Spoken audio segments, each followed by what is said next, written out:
right, welcome back to the Underdog podcast.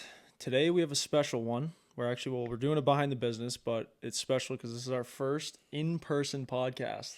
And I'm not gonna lie, it's kind of weird, like hearing yourself talk in the headphones. You know what I mean? Yeah. But no, we haven't done it behind the business in a little while, so we've had some interviews lined up, which we do have more coming up soon. But today we're kind of in the midst of this production run where we're going to be getting out our new flavor, and I think there's a lot of valuable lessons that we've learned over the past couple of years in each production run we've done, which we've done kind of like, 2.5 or 3? This will be our third, so 3.5 technically. We've done 3.5. Oh, we have? No, sorry. No, this You're will right. be 3.5 Yeah. coming up, yeah, because we had that, We've done 2.5. we just wanted to get Blue Raz out that summer of 23, and now we're kind of doing our biggest run yet.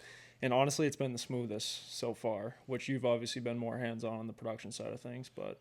Yeah, I think we've had the most time to prepare, and we haven't. I mean, we had, when it's a distant idea, okay, we're going to have this run, it's going to be this big, we're going to have the third SKU out. So in that sense, we've had the most amount of time, which has made things easier.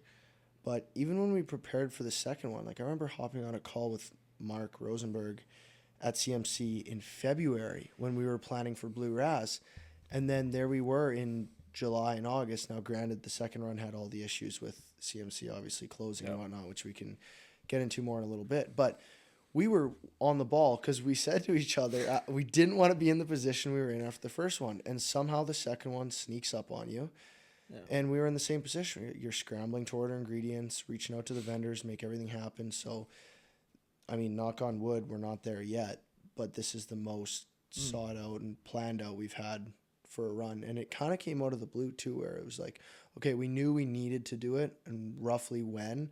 And then it was like, holy shit, like if we go ahead with this Amazon gig and send out all these samples, like we're going to be damn near out of Blue Raz. So then it was like, okay, we need to produce now. Hop on the phone with Noble, our producer now in Seabrook, and it's like, okay, how soon can we get runtime?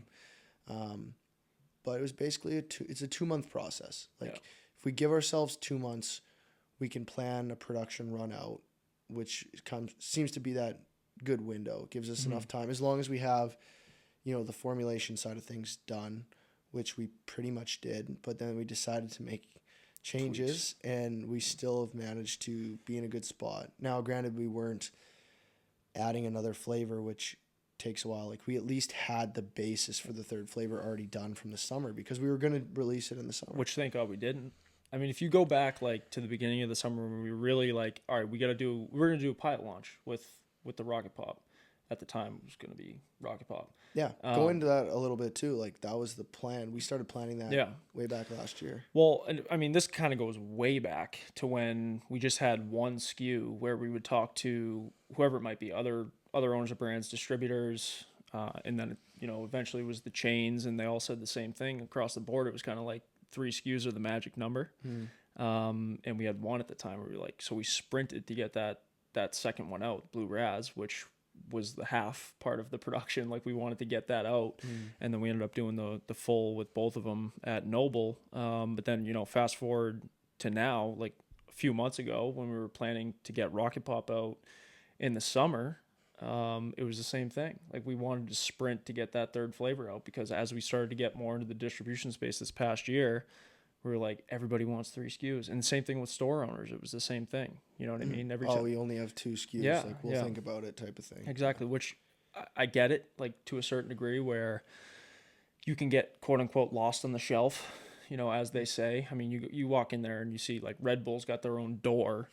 It's starting to get up there. Same thing with Ghost and, even distributors, right? Like, where Ghost is exclusive with National, for example, in that territory. Like, they have their National's cooler is full of Ghost, like full, so I do understand that. But I guess on the basis of Rocket Pop, or what was going to be Rocket Pop, I'm glad we didn't because, as you touched on briefly, which we're going to dive into, is the formulation change. And imagine if 3 months ago we ended up moving forward with, it would have been a small run, but a few hundred cases, we'd have our hands tied at this point in time because Yeah. you know Yeah, that was the right decision to not do the pilot launch. As much as it would have been nice to get out in the summer because we're like, okay, Rocket Pop is the summer flavor, to go with July 4th is yeah, yeah. exactly, to go with the red, white, and blue theme, which would have been great. But I think for three reasons it didn't make sense. One, financially, it didn't make sense. Mm-hmm. Run the numbers, our case cost was through the roof because of how small that run was. The only nice thing was we had enough ingredients left over from our 4,000 gallon run to make a pilot run work. But financially, it didn't make sense. The design changes we have made from that's the can we were going to release. Like the changes we've had since then are pretty substantial and significant. And then, like you said, the formulation change. Granted, it wasn't a massive change, but we still changed it for the better in preparation for this mass market launch. So in the long run, it was, the right thing to do. Yeah, and it's kind of just like the stars kind of aligned on it if you really look at it, because we had just launched into Hannaford and Mass this summer, and our whole reason for changing the formulation was based on the demos that we've done, the dozens and dozens and dozens of samplings and engaging with consumers and kind of understanding like where are our value propositions, what resonates with the consumer and mass market, right? Because we were up to that point in time, we had only really gotten feedback from athletes, people who are interested in fitness. And then once we started actually interacting with these people, we were like, okay, here are the tweaks that we need to make. And that was when we kind of were like, we got to hold off on the flavor for now until we dial it in. Yeah. Yeah, it was the right move to do. Yeah. I guess just to dive in too for, our listeners of the progression over the years, I know we wanted to kind of get into that and our progression of these runs, the timing of it, which we briefly touched on before. But I guess for those who haven't been listening to previous episodes, our first run in the fall of 22 was when we just released Strawberry Lemonade. And I think that was another reason why we wanted to sprint to get Blue Raz out was, yes, for some variation, but to a more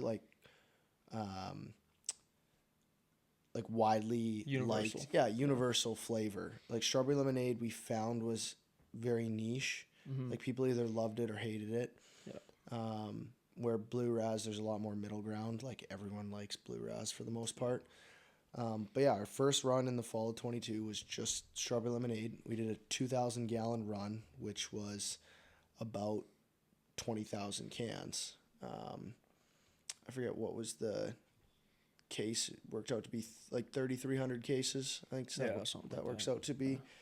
In a perfect world, you yield 3,300, which we learned you don't. Another one of the things you learn along the way is how much is lost at every step of the way. Yeah. I mean, the stars really have to align for you to have a perfect run. Put it this way, if you actually fall in that like 3 to 5% loss, that is like the biggest win. It's like a miracle for that to happen. And that's not even just from the production standpoint, but making sure that all the cans get there, to the actual co-packer, in a timely manner, one thing. And the second thing is show up in good condition, which is also something that faltered. Which really hit hard on our first run. Yeah. And not to jump around, but like that's a big piece still waning on us for our reduced unit cost is how much are we going to yield? Like, okay, great. We did a great job reducing our costs for production and cans, ingredients, everything like that. But a major piece is, okay, that denominator in the equation, how many cases are we actually going to end up yielding? And, that's another thing that we still have to prepare for and make sure, with Noble's team that, okay, make sure they know we've ordered everything to meet these specs as far as case volume. And like, this is our target goal, and make sure everything's on par, because if we, a perfect run is 10,600 cases. Absolutely.